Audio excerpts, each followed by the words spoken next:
pero you will also find yourself, no?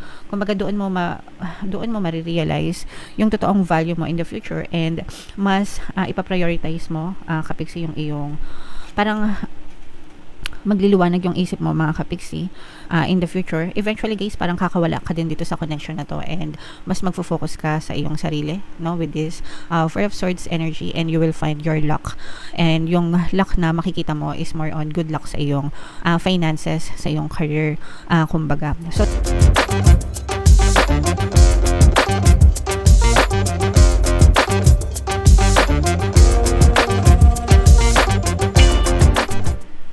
hello guys, hello Aquarius, welcome back to Pinay Pixie Tarot. Ang pamagat ng episode natin for tonight is past, present, future. Ito isang timeless reading, mga kapiksi, para sa Aquarius, Sun, Moon, Rising Sign, and Venus. So, unahin natin tong deck na to guys. Hanapin natin yung energy ng Aquarius. Ito mga kapiksi. So, Aquarius, kayo ay represent ng Queen of Swords sa ating spread. So, ito ay timeless reading, mga kapiksi. Pag sinabing timeless reading, anytime na mapanood nyo yung video, pwede siyang mag-resonate sa inyo. If hindi kayo naka-resonate right now, pwede nyo siyang balikan next time, next year, next month, mga kapiksi. And by those time, maaari nang mag-resonate sa inyo yung reading, mga kapiksi. So, itong spread na to guys, ito yung sa past energy nyo or yung recent past nyo, mga kapiksi. For some of you, there's a lot of stress to na na-experience kayo in your recent past, mga kapiksi. Pwedeng sa love life ito, mga kapiksi, or pwede rin na just pwedeng sa workplace, ganyan, or sa buhay mo. In general, wherein merong isang tao na nagbigay ng stress sa inyo sa recent past, mga kapiksi. So, nagbigay ng sakit ng ulo, very toxic, pwedeng very toxic person siya, or parang toxic yung sitwasyon yung dalawa, mga kapiksi. This person may be younger than you, ibig sabihin, pwedeng mas bata ito sa inyo. Pwede rin na may pagkapiloso po, mga kapiksi. Parang this person, hindi kanya sineseryoso, hindi niya parang hindi kanya tinitake on a serious level, guys. Okay. And nagkaroon din kayo ng mga maraming trust issues dito sa person na to. I'm sensing na this is more on love energy, mga kapiksi, no? Pero again guys, sabi ko nga, kahit hindi love energy, pwede. Pero meron kayong parang matinding trust issue with this person, guys. And parang ang dami mong sikreto na nalaman tungkol sa kanya. And hindi mo alam kung matutuwa ka ba na nalaman mo yung sikreto na yun or maiinis ka. Kasi parang natuwa ka in a way na nalaman mo yung sikreto niya, so nalaman mo yung totoong pagkatao niya. And kumbaga parang naging madali sa'yo magdesisyon kung paano ka makikisama dito sa tao na to dahil nga nalaman mo yung mga sikreto niya, mga kapiksi. But at the same time, syempre, masakit din. Parang medyo masakit din sa'yo, na hurt ka rin na ganito palang klase ng tao, itong tao na to. Okay? So, parang ganun. Parang danger alert, no? Or parang alert sa'yo na, oy, ganitong klaseng tao yan. Okay? So, mag-ingat ka. Parang ganun, mga kapiksi. So, it's comforting and it's parang stressful din at the same time para sa inyo, guys. Okay? So, ganyan yung nakita natin sa inyong past energy na meron palang isang taong ganyan sa paligid nyo, guys. Okay? So, ito naman, this is your present situation, guys. So, dito, nakikita natin na parang you're in a much better place now, mga kapiksi. Okay? Mas pinili mo yung pagkakaroon ng peace of mind. Actually, meron ka ng peace of mind ngayon, guys. So, may mga times na parang I'm sensing na pwedeng pinaglaban mo itong person na to, mga kapiksi, pero especially kung sa love, romantic relationship, kasi this is full of love and happiness. guys, but at the same time may mga problema din. So I'm sensing na pwedeng pinaglaban mo itong person na to, lalo na kung sa love life ito, guys, no? If this is a love energy, mga kapiksi, ibig sabihin romantic energy, romantic specific person, pwedeng pinaglaban mo itong person na to, pero hindi mo na masyadong tinititigan yung mga negative niya na ugali, no? Kumbaga kung ano na lang yung gusto mong, kung ano na lang yung pinipili mo na tingnan dun sa person mo, yun na lang yung tinitingnan mo talaga para magkaroon ka ng peace of mind, mga kapiksi. So this is bittersweet na type of relationship. Minsan masaya, minsan malungkot. Pero in love ka eh. Okay, in love ka eh. Ibig sabihin, malakas yung attraction mo dito sa person na to, kaya pinili mo siya. Kaya pinili mo pa rin siya despite nung mga nalaman mo tungkol sa kanya. Despite nung mga sikreto na nalaman mo tungkol dito sa person na to. Despite nung mga stress na pwede mo ma-experience. Mas pinili mo pa rin itong person na to. Kasi nga, mahal mo. In lababo ka. In labubo. Inlababo ka dito sa person na to, mga kapiksi. And although may mga regrets, pero hindi rin maitatatwa na masaya ka dito sa person na to. Medyo nagkakaroon nga lang kayo ng konting regrets right now kasi yung person mo parang hindi mo maramdaman yung commitment niya sa'yo.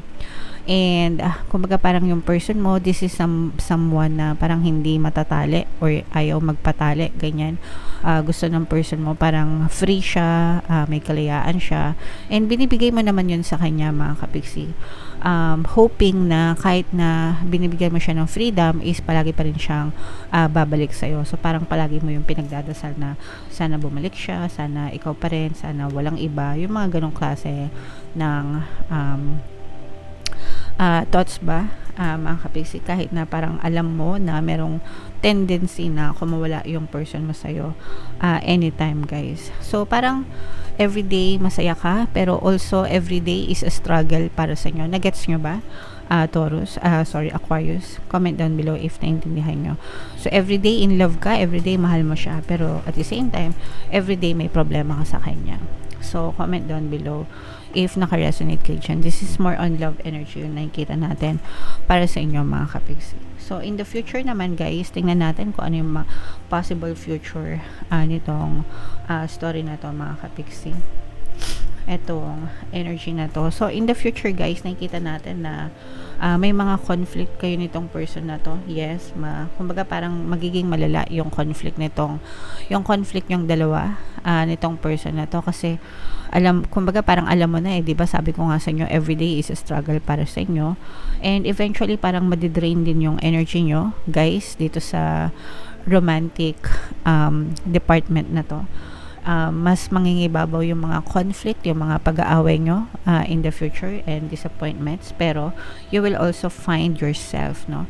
Kumbaga doon mo marirealize yung totoong value mo in the future, and mas ipaprioritize mo, kapiksi, yung iyong parang magliliwanag yung isip mo, mga kapiksi, in the future. Eventually, guys, parang kakawala ka din dito sa connection na to, and mas magfo-focus ka sa iyong sarili, no, with this Four of Swords energy, and you will find your luck.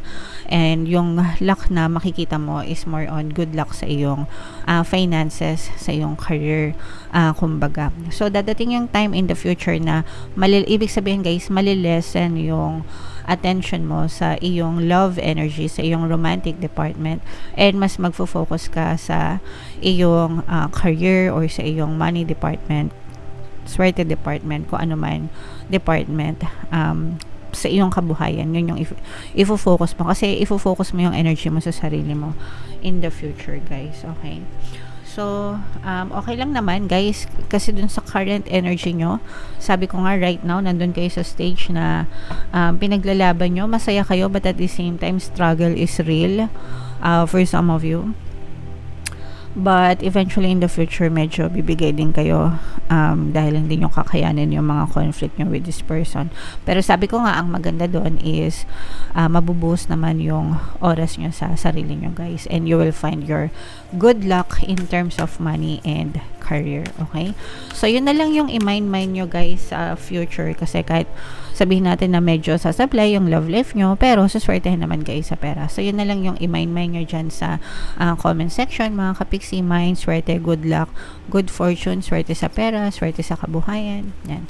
So, yun na lang yung i-mind nyo guys sa comment section. Okay? So, bunot lang, comment down below guys if feeling nyo naka-resonate kayo sa story na to. Tingnan natin guys yung additional message para sa inyo. Bunot lang tayo ng isa pang card. Convince yourself, not others. Sa ating physical reality guys, wala tayong pakalam sa ibang tao. Yung sarili lang natin, yung cargo natin, no? Kasi what happens in our reality, kung ano yung nangyayari sa buhay natin, tayo yung responsible dyan. Tayo yung may accountability, okay?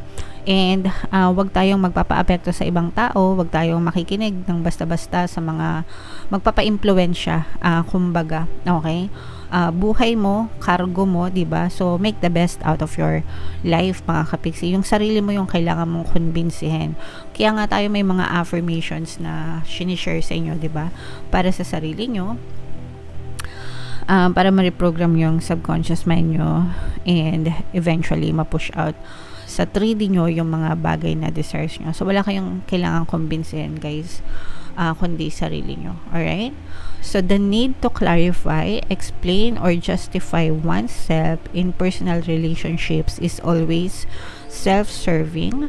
What's important is knowing the truth about why you felt the need, because it often points to insecurities that could be dealt with in more effective ways. Ibig sabihin nito guys, especially when it comes to relationship, not just an additional message, na hindi mo kailangan i-convince yung partner mo na mahal mo siya, diba? Hindi mo kailangan i-convince siya na ganito dapat, ganyan dapat. Ang dapat mo i-convince is yung sarili mo, kung ano talaga yung nararamdaman mo, no, towards the person, towards yourself, and towards the relationship. As long as you feel secure sa relationship, or you feel secure about yourself, mga kapixie, kapag wala kang insecurity guys, wala ding insecurity sa relationship, no? Kaya it will be parang more trust, more respect kapag you feel secured about yourself. So, wag kayo ma-insecure guys, work on yourself, and yun naman yung nakita natin sa inyo kasi in the future talagang ibuboost nyo yung attention nyo sa sarili nyo. So, wag nyo na antayin yung future guys, ngayon pa lang, no? Ngayon pa lang, asikasuhin nyo na yung sarili nyo. Ngayon pa lang, prioritize yourself guys over anything else. Okay? Alright. So, comment down below if feeling nyo naka-resonate kayo sa messages, kung story nyo ba itong mga kapixie. Kung naka-resonate kayo, comment down below. And yung mga magaganda dyan, i-mind nyo na guys. For more tarot readings, ito yung playlist nyo. Ito naman yung ating success stories ng paano mag-manifest ng abundance video course. Click here to subscribe guys. Ito yung ating mga pampaswerte subliminals. Thank you for liking, sharing, and subscribing. See you next time. I love you all mga kapixie. Have a nice day. Bye-bye.